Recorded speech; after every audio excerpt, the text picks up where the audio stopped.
दोस्तों, तो आप सभी को सबसे पहले गुड मॉर्निंग। इसके बाद हम अपना टॉपिक प्रारंभ करेंगे। तो आप सभी को पता होगा कि हमारा पिछली वीडियो में टॉपिक क्या था, भौतिक प्रदेश, राजस्थान के भौतिक प्रदेश जो हमने अपने कंप्लीट कर लिए हैं। हमने भौतिक प्रदेशों को 4 भागों में बांटा था। वो कौन कौन से? मरुस्थल, अरावली और दूसरा था हमारा, तीसरा था पूर्वी मैदान और दक्षिण पूर्वी पठार। ठीक है, हमने 4 भागों में बांटा था, तो हमने उनको कंप्लीट कर लिया है। इसके बाद हम अपना नया टॉपिक प्रारंभ करेंगे। तो वो कौन सा होगा हमारा? नदी तंत्र। मतलब कि राजस्थान का नदी तंत्र किस किस क्षेत्र में कहाँ कहाँ बहता है, कौन कौन से भाग है, नदी तंत्र को किस किस भाग में बांटा गया है। ठीक है, इसके बारे में हम आज इस वीडियो में चर्चा करेंगे। तो सबसे पहले आप सभी को बता दूं कि राजस्थान के नदी तंत्र को 3 भागों में बांटा है। कौन कौन से है वो? तो सबसे पहले आएगा हमारा अरब सागर में गिरने वाली नदियां, दूसरा बंगाल की खाड़ी में गिरने वाली नदियां और तीसरा हो जाएगा अंतः प्रवाह तंत्र।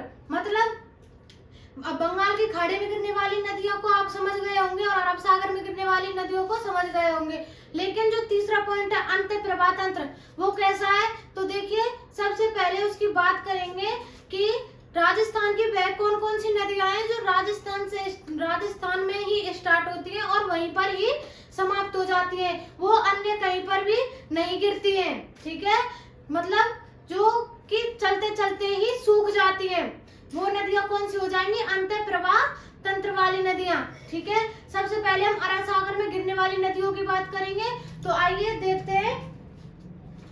देखिए, हमारा टॉपिक क्या होगा? नदी तंत्र। आप सबको पता है कि हम राजस्थान की ज्योग्राफी पढ़ रहे हैं, तो राजस्थान का नदी तंत्र ही पढ़ेंगे। तो देखिए, सबसे पहले हो गया हमारा नदी तंत्र, जो कि हमारा मेन टॉपिक है। इसके बाद मैंने आपको 3 भागों में नदी तंत्र को बांटा था। तो कौन कौन से थे? अरब सागर में गिरने वाली, बंगाल की खाड़ी में गिरने वाली और अंतः प्रवाह होने वाली नदियां। सबसे पहले हम अरब सागर में गिरने वाली नदियों की चर्चा करेंगे। तो देखिए, सबसे पहला पॉइंट हो जाएगा हमारा अरब सागर में गिरने वाली नदियां। अरब सागर में गिरने वाली नदियां,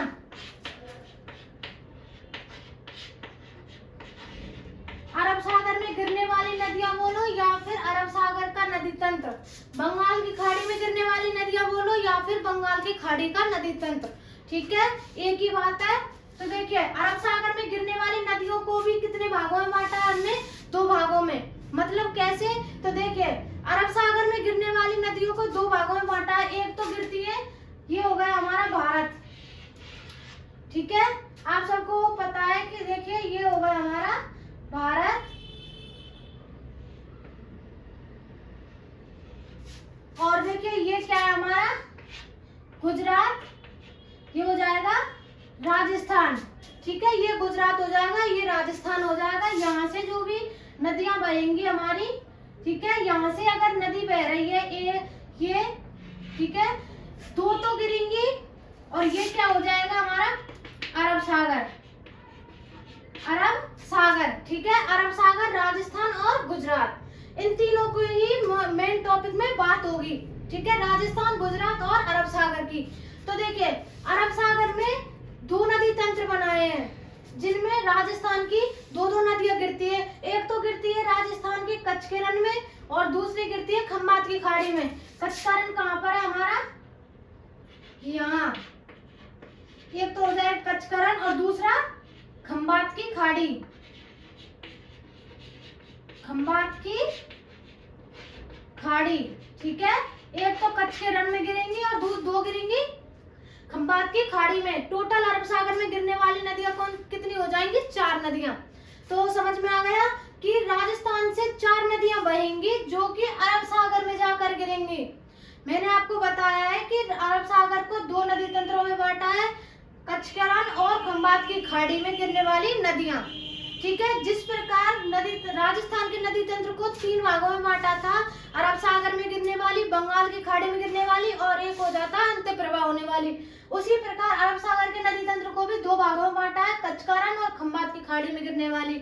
तो राजस्थान की 4 नदियां जो कि अरब सागर में गिरती है, उनमें से 2 नदियां गिरती है कच्छ के रण में और 2 गिरती है खंबात की खाड़ी में। ठीक है, वो राजस्थान की वे नदियां जो कच्छ के रण में और खंबात की खाड़ी में गिरती है, वो डायरेक्ट अरब सागर में ना गिरकर कच्छकेरन और खंबात की खाड़ी में गिरती हैं, ठीक है, इसलिए इनको कच्छकेरन में गिरने वाली और खंबात की खाड़ी में गिरने वाली नदियां बोला जाता है, ठीक है। फिर जब ये कच्छकेरन में और खंबात की खाड़ी में गिर जाती हैं ये नदियां, उसके बाद जो खंबात की खाड़ी और कच्छकेरन का जल वो आता है अरब सागर में, इसलिए जो नदी तंत्र बनाया है उसे हम अरब सागर का नदी तंत्र बोलेंगे, ठीक है। आ गई समझ में? तो देखिए अब हम देखेंगे कि अरब सागर में गिरने वाली नदियों की संख्या कितनी है, ठीक है। देखिए अरब सागर में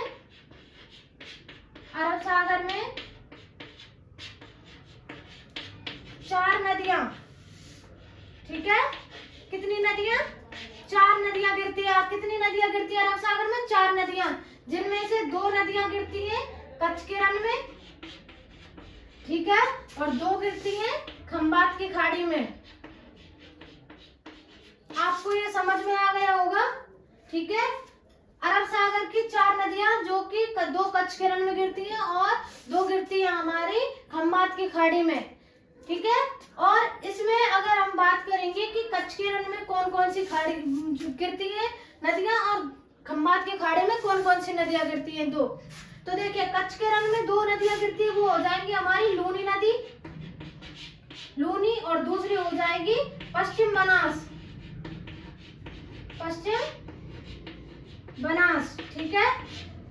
लूनी में 2 कच्छकेरन में गिरती है, वो कौन कौन सी है? लूनी नदी और पश्चिम बनास, और 2 ही खंबात की खाड़ी में गिरती है, वो कौन कौन सी हो जाएंगी? माही और साबरमती, ठीक है। एक हो जाएगी माही और दूसरी साबरमती, जो कहाँ गिरती है? खंबात की खाड़ी में, ठीक है। यहाँ तक देखिए। इसके बाद हम आगे कच्छकेरन में गिरने वाली 2 नदियां हैं उनकी बात करेंगे, ठीक है। देखिए सबसे पहले हम लूनी नदी की बात करेंगे, तो लूनी नदी की बात कर लेते हैं। सबसे पहली नदी होगी हमारी लूनी नदी, ठीक है। इसको हम विस्तार से जानेंगे अब। तो सबसे पहले लूनी नदी की बात करें तो लूनी नदी की कुल लंबाई कितनी है? कुल लंबाई कितनी है इसकी लंबाई हो जाएगी 496 किलोमीटर, ठीक है। कुल लंबाई कितनी है? 496 किलोमीटर, किसकी? लूनी नदी की, ठीक है। 496 किलोमीटर कुल लंबाई है। और राजस्थान में कितनी लंबाई है, ठीक है। ये जो नदियां हैं कच्छकेरन में गिरने वाली, ये राजस्थान और गुजरात से होकर निकलती है, आप सबको पता है। तो देखिए राजस्थान में कितनी लंबाई है इसकी? 330 से 50 किलोमीटर, ठीक है। अगर राजस्थान की बात करें, राजस्थान में कितनी लंबाई है? 330 से 350 किलोमीटर, ठीक है। और लूनी नदी का उद्गम कहाँ से होता है? उद्गम राजस्थान से होता है, आप सबको पता है। तो देखिए राजस्थान में कहाँ से होता है? नागपहाड़ से, जो कहाँ पर है हमारा? अजमेर में। नागपहाड़ कहाँ पर है? अजमेर में। और अंत की बात करें कि लूनी नदी का अंत कहाँ पर होता है, आपको मैंने बताया कि कहाँ पर गिरती है लूनी नदी? कच्छकेरन में, ठीक है। कच्छकेरन में गिरती है, तो कच्छकेरन कहाँ हो जाएगा हमारा? कच्छकेरन कहाँ पर है? गुजरात में, ठीक है। ये हो गई हमारी लूनी नदी की बेसिक डिटेल। इसके बाद हम और आगे चर्चा करेंगे, तो आप यहाँ तक देख लीजिए पहले।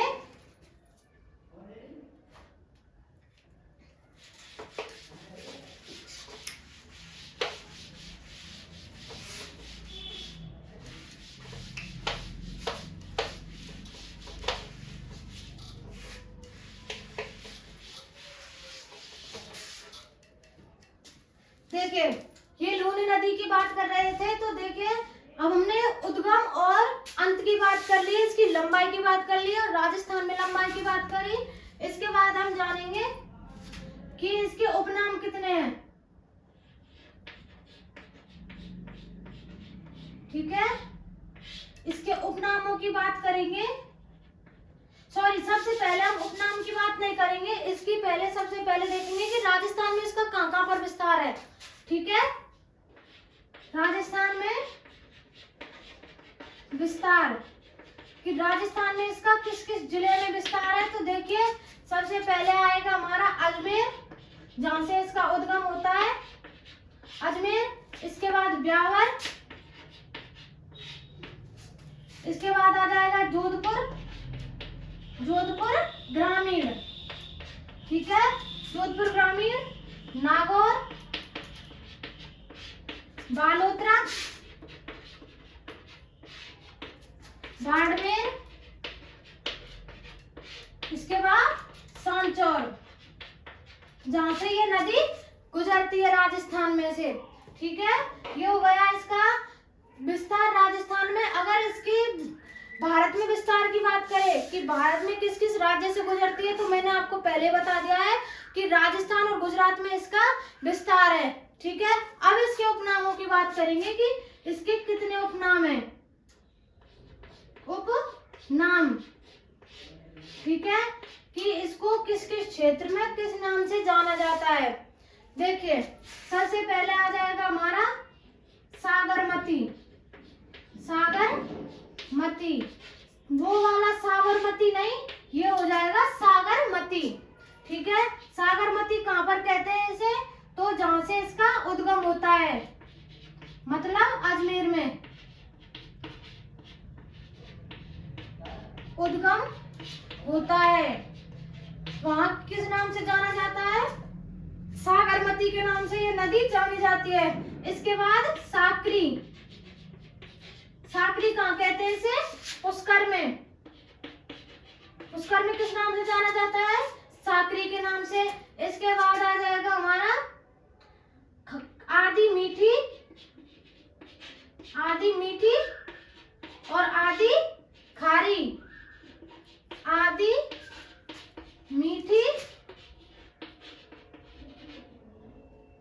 आदि खारी, ठीक है। आदि मीठी और आदि खारी क्यों कहा जाता है इसको, तो देखिए जब बाड़मेर में प्रवेश करती है, ठीक है, सॉरी जब ये बालोतरा में प्रवेश करती है तो वहां पर अधिक जो क्या है मिट्टी में लवणता होती है, ठीक है।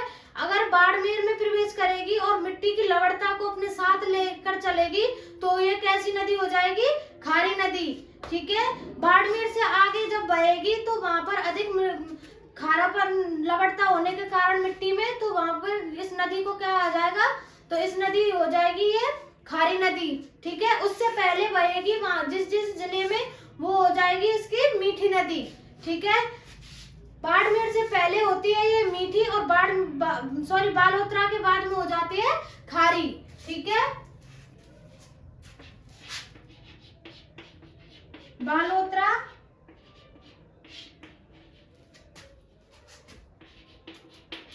से आगे मिट्टी में लवणता होने के कारण, मिट्टी में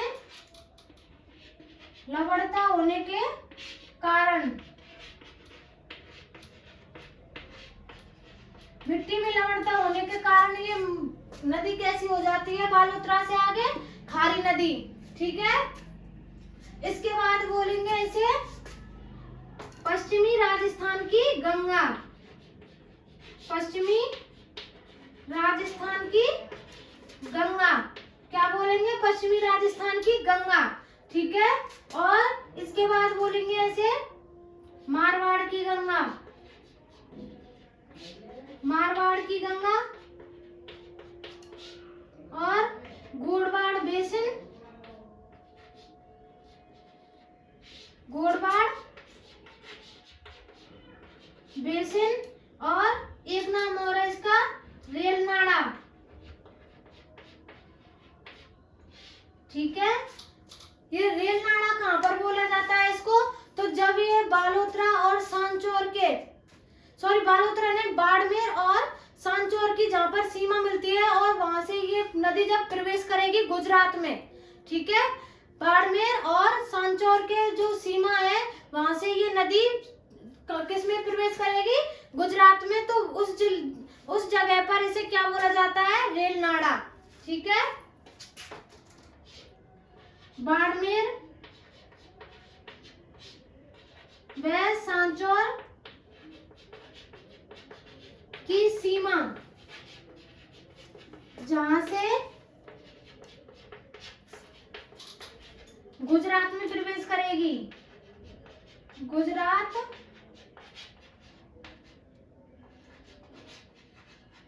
में प्रवेश करेगी, जहां से वहां उस क्षेत्र में क्या बोला जाएगा इसे, तो इसे बोला जाएगा रेलनाड़ा। ठीक है, ये इसके उपनाम है और ये उतार लीजिए, इसके बाद और देखेंगे।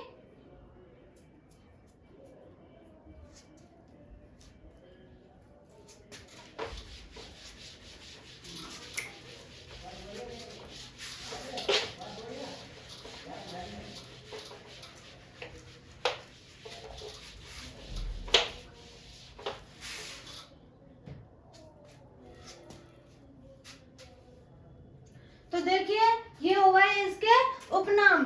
ठीक है, लूनी नदी के उपनाम देख लिए, इसके बाद इसकी विशेषताओं के बारे में चर्चा करेंगे। विशेषताओं के बारे में चर्चा करेंगे कि इसकी विशेषता क्या क्या है। तो सबसे पहले इसकी विशेषता के बारे में लिखेंगे कि यह जो हमारी पश्चिमी राजस्थान है, पश्चिमी राजस्थान की क्या सबसे लंबी नदी है। यह पश्चिमी राजस्थान की सबसे लंबी नदी है। कैसी नदी है? पश्चिमी राजस्थान की सबसे लंबी नदी। पूरे राजस्थान की सबसे लंबी नदी नहीं है, तो ये किसकी सबसे लंबी नदी है? पश्चिमी राजस्थान की। जो राजस्थान का पश्चिमी भाग है उसकी ये सबसे लंबी नदी है। कौन सी? लूनी नदी। इसके बाद दूसरी विशेषता की बात करें तो यह उच्च वर्षा क्षेत्र से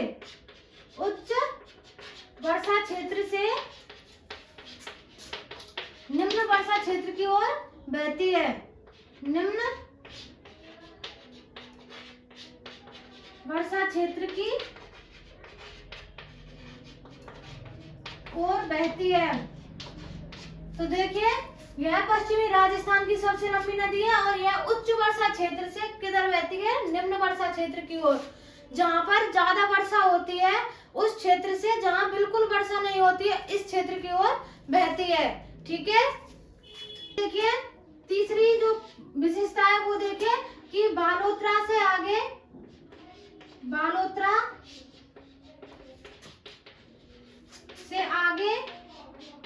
यह खारी व प्रदूषित होती है। तो देखिए आप सबको पता है कि बालोतरा में अधिक लवणता के कारण ये नदी कैसी हो जाती है? खारी, और उससे आगे कैसी हो जाती है? प्रदूषित। खारी को तो आपको पता चल गया कि मिट्टी में लवणता होने के कारण ये नदी खारी हो जाती है, लेकिन प्रदूषित कैसे होती है? तो जब बालोतरा में अधिक रंगाई छपाई के उद्योग अधिक होने के कारण, ठीक है, रंगाई छपाई का कार्य अधिक होने के कारण यहाँ पर कैसी हो जाती है इस नदी में? तो प्रदूषित हो जाती है नदी। ठीक है, अगर कारण की पूछ लिया जाए कि कारण क्या है कि ये बालोतरा से आगे प्रदूषित और खारी हो जाती है, तो रंगाई छपाई के कारण, रंगाई छपाई के कारण, यहाँ पर रंगाई छपाई का कार्य अधिक होने के कारण कैसी हो जाती है? खारी व प्रदूषित। ठीक है, और देखिए ये जो नदी है इस नदी के किनारे पर ही एक सभ्यता है। वो कौन सी सभ्यता है? तो तिलवाड़ा सभ्यता। ठीक है, चौथा पॉइंट हो जाएगा हमारा इस नदी के किनारे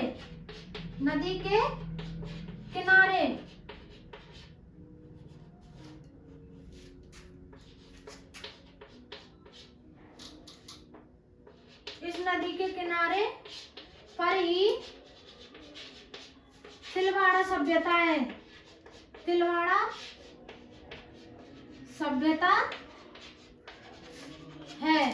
ठीक है, आ गया होगा आपको समझ में।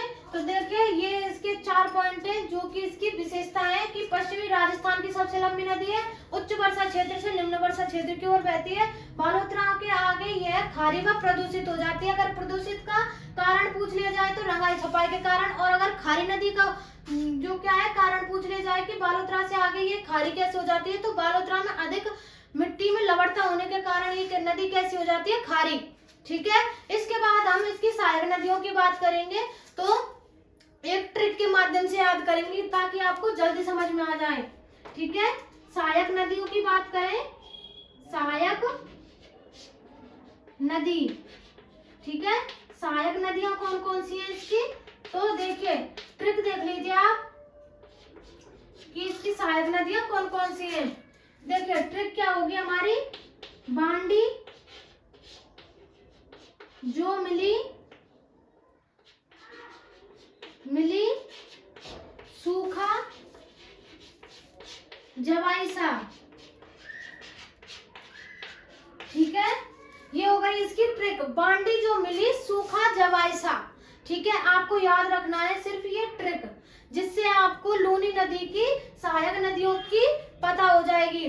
तो देखिए बांडी जो मिली सूखा जवाईसा से हमको कितनी नदियां मिलेंगी, इसमें 8 नदियां। तो देखिए बांडी से हो जाएगी हमारी बांडी नदी। ठीक है, बांडी से बांडी, जो से हो जाएगी हमारी जोजड़ी। कौन सी नदी, जोजड़ी नदी। मी से हो जाएगी मीठड़ी, कौन सी, मीठड़ी। और इससे ली से हो जाएगी लीलड़ी, कौन सी हो जाएगी, लीलड़ी। सूखा से, सू से हो जाएगी सूखड़ी, सूखड़ी नदी। और इससे आगे खा से खारी नदी। जवाई से आपकी जवाई हो जाएगी, और सा से हो जाएगी सागी। ठीक है, शॉर्ट सी ट्रिक है, बिल्कुल छोटी सी, इसको आपको याद करने में कोई दिक्कत नहीं होगी। ठीक है, इसको याद रखना है जिससे आपको लूनी नदी की सहायक नदियों का कंफर्म हो जाए। ठीक है, अब इनका जो व्यवस्थित क्रम है कि सबसे पहले नदी कौन सी मिलेगी इसमें, कि मतलब इसकी जो सहायक नदी है वो सबसे पहले कौन सी सहायक नदी है और सबसे अंत वाली कौन सी सहायक नदी है, तो इसको हम आगे बताएंगे। तो आप यहीं तक देख लीजिए अभी। अब इसके व्यवस्थित क्रम की बात देखेंगे।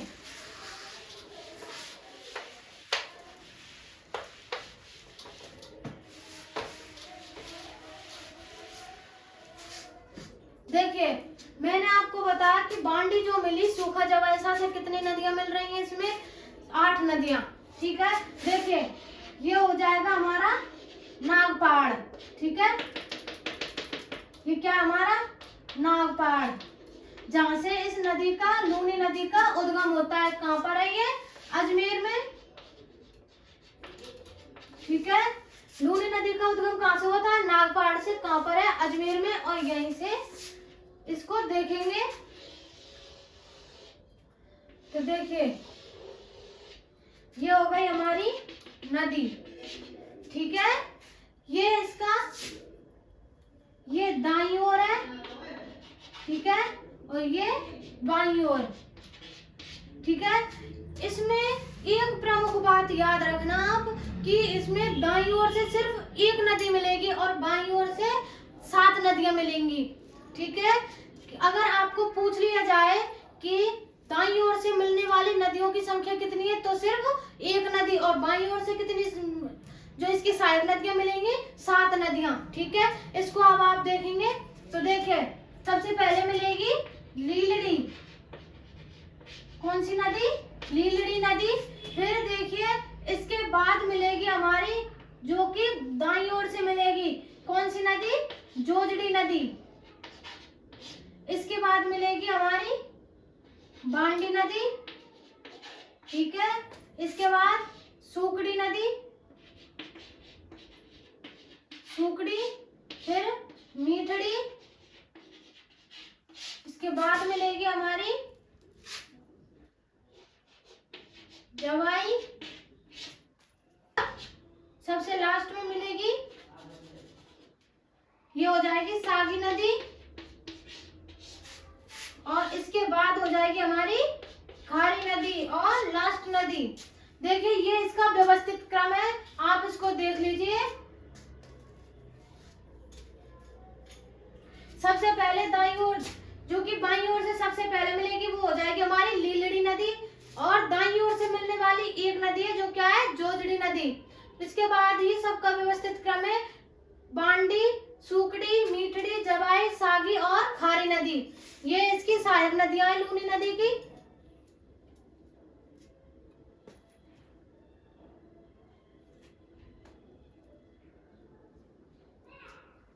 तो देखिए आज के लिए इतना ही बहुत है, अपनी क्लास को यहीं समाप्त करते हैं और आगे की हमारी वीडियो के लिए इंतजार करें। तो अभी तक के लिए धन्यवाद।